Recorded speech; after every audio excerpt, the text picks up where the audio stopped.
ഇസ്രയേലിന്റെ ആകാശം ഇനി സുരക്ഷിതമാണോ?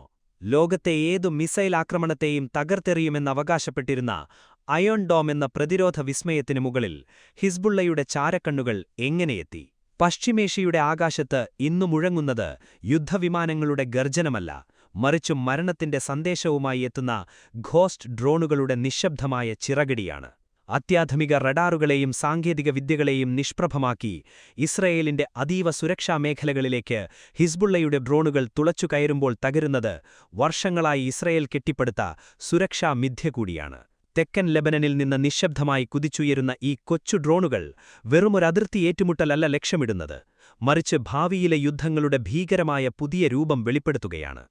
ശത്രുവിന് കാണാൻ പോലുമാകാത്ത ഈ അദൃശ്യ പോരാളികൾ ഇസ്രയേലിന്റെ പ്രതിരോധ കോട്ടകളെ തകർക്കുമോ? പശ്ചിമേഷ്യയിൽ ഇനി സംഭവിക്കാൻ പോകുന്നതെന്ത്?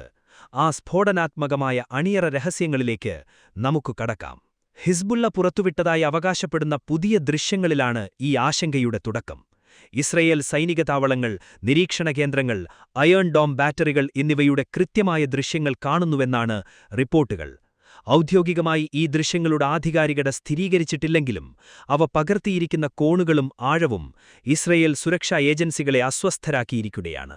കാരണം സാധാരണ നിരീക്ഷണ ഡ്രോണുകൾക്ക് പോലും സമീപിക്കാനാകാത്ത അതീവ സുരക്ഷാ മേഖലകളിലേക്ക് ഈ ആളില്ലാ സംവിധാനങ്ങൾ പ്രവേശിച്ചുവെന്നാണ് സൂചന. ഇവിടെ ഏറ്റവും ഭീതിജനകമായ കാര്യം ഈ ആക്രമണ അഥവാ നിരീക്ഷണ ദൗത്യങ്ങൾക്കുപയോഗിച്ചതായി കരുതപ്പെടുന്ന പുതിയ തലമുറ ഘോസ്റ്റ് ഡ്രോണുകൾ തന്നെയാണ്. ഇസ്രയേൽ മാധ്യമമായ കാൻ ഉൾപ്പെടെയുള്ള റിപ്പോർട്ടുകൾ പ്രകാരം വളരെ കുറഞ്ഞ റഡാർ സിഗ്നേച്ചറുകളും അത്യൽപ താപ അടയാളങ്ങളുമുള്ള ഫൈബർ ഓപ്റ്റിക് നിയന്ത്രിത ഡ്രോണുകളെയാണ് ഇപ്പോൾ ഇസ്രയേൽ ഏറ്റവും വലിയ ഭീഷണിയായി കാണുന്നത്. പരമ്പരാഗത ഡ്രോണുകൾ റേഡിയോ ഫ്രീക്വൻസി സിഗ്നലുകളിലൂടെയാണ് നിയന്ത്രിക്കപ്പെടുന്നത്. അതിനാൽ ഇലക്ട്രോണിക് ജാമിംഗ് സംവിധാനങ്ങൾ ഉപയോഗിച്ച് അവയെ തടയാനോ നിയന്ത്രണം നഷ്ടപ്പെടുത്താനും സാധിക്കും. എന്നാൽ ഈ പുതിയ തലമുറ ഡ്രോണുകൾ നേരിട്ട് ഫൈബർ ഓപ്റ്റിക് ഡേറ്റ ലിങ്കുകൾ ഉപയോഗിക്കുന്നതിനാൽ സാധാരണ ഇലക്ട്രോണിക് വാർഫെയർ സംവിധാനങ്ങൾ ഇവയ്ക്കെതിരെ വളരെ പരിമിതമായ ഫലമേ ഉണ്ടാക്കുന്നുള്ളൂ. ഈ ഡ്രോണുകളെ ഘോസ്റ്റ് എന്ന് വിളിക്കുന്നത് വെറുമൊരു മാധ്യമ അതിശയോക്തിയല്ല, കാരണം ഇവയുടെ രൂപകൽപ്പന തന്നെ കണ്ടെത്തൽ ഒഴിവാക്കുന്നതിനായാണ്. വളരെ താഴ്ന്ന ഉയരത്തിൽ പറക്കാനും അതിവേഗത്തിലോ അത്യൽപ വേഗത്തിലോ സഞ്ചരിക്കാനും പരിസര താപനിലയുമായി ലയിച്ചുപോകുന്ന രീതിയിൽ താപ അടയാളങ്ങൾ കുറയ്ക്കാനും ഇവയ്ക്ക് കഴിയുന്നു. അതിനാൽ ഇൻഫ്രാറെഡ് സെൻസറുകൾക്കും നൈറ്റ് വിഷൻ ഉപകരണങ്ങൾക്കും പോലും ഇവയെ കണ്ടെത്തുന്നത് വലിയ വെല്ലുവിളിയായി മാറുകയാണ്. ചില സൈനിക വിദഗ്ധർ പറയുന്നത് പരമ്പരാഗത റഡാർ സംവിധാനങ്ങൾ ഈ ഡ്രോണുകളെ പലപ്പോഴും പക്ഷികളോ ചെറിയ പരിസ്ഥിതി ശബ്ദങ്ങളോ ആയി തെറ്റിദ്ധരിക്കാനിടയുണ്ടെന്നാണ്. ഇതോടെ ഇതുവരെ ഇസ്രയേലിന്റെ അഭേദ്യ പ്രതിരോധ കവചമായി കണക്കാക്കപ്പെട്ടിരുന്ന അയേൺ ഡോമിന്റെ കാര്യക്ഷമതയെക്കുറിച്ചും പുതിയ ചർച്ചകൾ ആരംഭിച്ചു. അയേൺ ഡോം പ്രധാനമായും റോക്കറ്റുകളും മിസൈലുകളും തടയാൻ രൂപകൽപ്പന ചെയ്ത സംവിധാനമാണ്. എന്നാൽ വളരെ ചെറിയ റഡാർ അടയാളങ്ങളുള്ള അതിവേഗത്തിൽ ദിശമാറ്റാൻ കഴിയുന്ന താഴ്ന്ന ഉയരത്തിൽ പറക്കുന്ന പുതിയ തലമുറ ഡ്രോണുകളെ കണ്ടെത്തുന്നത് അതിന് കൂടുതൽ സങ്കീർണമായ വെല്ലുവിളിയായി മാറുകയാണ്. പ്രത്യേകിച്ച് ഒരേ സമയം നിരവധി ചെറിയ ഡ്രോണുകൾ കൂട്ടമായി എത്തുന്ന സാഹചര്യത്തിൽ പ്രതിരോധ സംവിധാനങ്ങളുടെ പ്രതികരണ സമയം ഗണ്യമായി കുറയുമെന്നും സുരക്ഷാ വിദഗ്ധർ മുന്നറിയിപ്പ് നൽകുന്നു. ഈ സാഹചര്യത്തിലാണ് ഇസ്രായേൽ സൈന്യം അതിർത്തി മേഖലകളിൽ പുതിയ പ്രതിരോധ സാങ്കേതിക വിദ്യകൾ വിന്യസിപ്പിക്കാൻ ആരംഭിച്ചതായി റിപ്പോർട്ടുകൾ പുറത്തുവരുന്നത്. മെച്ചപ്പെട്ട നൈറ്റ് വിഷൻ സംവിധാനങ്ങൾ, AI അധിഷ്ഠിത ഡ്രോൺ കണ്ടെത്തൽ സെൻസറുകൾ, അതിവേഗ ടാർജറ്റിംഗ് സംവിധാനങ്ങൾ, ചെറിയ ചലനങ്ങൾ പോലും തിരിച്ചറിയാൻ കഴിയുന്ന ഗ്രൗണ്ട് സർവേലൻസ് റഡാറുകൾ എന്നിവ ഇപ്പോൾ തെക്കൻ ലെബനൻ അതിർത്തി മേഖലയിൽ വിന്യസിപ്പിക്കപ്പെടുകയാണെന്നാണ് റിപ്പോർട്ടുകൾ.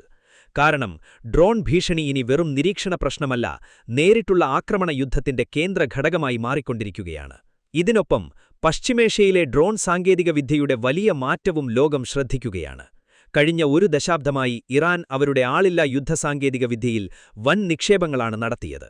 ഷഹേഡ് സീരീസ് ഡ്രോണുകൾ ഇതിനകം തന്നെ ലോകശ്രദ്ധ നേടിയിരുന്നു.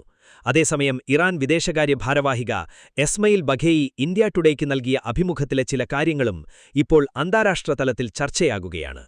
ഇറാന്റെ പ്രതിരോധ സംവിധാനങ്ങൾ തകർത്തെന്ന അമേരിക്കൻ അവകാശങ്ങളെ പൂർണ്ണമായും തള്ളിക്കളഞ്ഞ എസ്മയിൽ ബഘേയി ഇറാനിൽ ഇനിയും വെളിപ്പെടുത്താത്ത നിരവധി സൈനിക അത്ഭുതങ്ങൾ ബാക്കിയുണ്ടെന്നും ഏതുതരത്തിലുള്ള ആക്രമണത്തെയും നേരിടാൻ രാജ്യം സുസജ്ജമാണെന്നും ആത്മവിശ്വാസം പ്രകടിപ്പിച്ചു.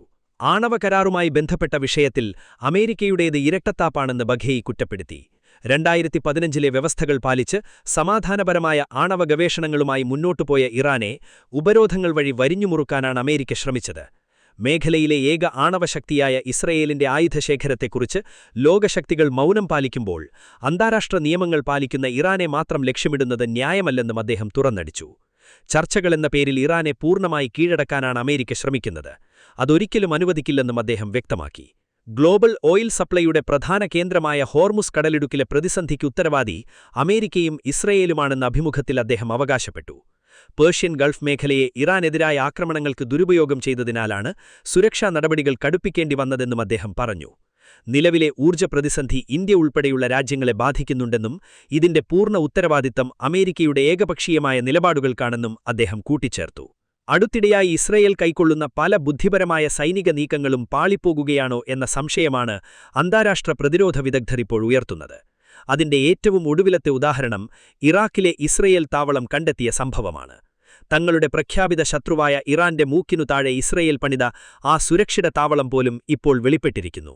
ഇതിന് തൊട്ടുപിന്നാലെയാണ് ഹിസ്ബുള്ള പുറത്തുവിട്ട ഈ ഞെട്ടിക്കുന്ന ഡ്രോൺ ദൃശ്യങ്ങളും പുറത്തുവരുന്നത്. അത്യാധുനിക സാങ്കേതിക വിദ്യയുടെ കരുത്തിൽ ലോകത്തെ വിറച്ചിരുന്ന ഇസ്രയേലിന്റെ അന്ത്യം കുറിക്കുന്ന പോരാട്ടമാണോ ഇത്? അതോ ഈ തിരിച്ചടികളിൽ നിന്ന് കൂടുതൽ കരുത്തോടെ അവർ തിരിച്ചുവരുമോ? പശ്ചിമേഷ്യയുടെ യുദ്ധഭൂമിയിൽ ഇനി ആരു വാഴും എന്ന് കാലം തന്നെ തെളിയിക്കട്ടെ.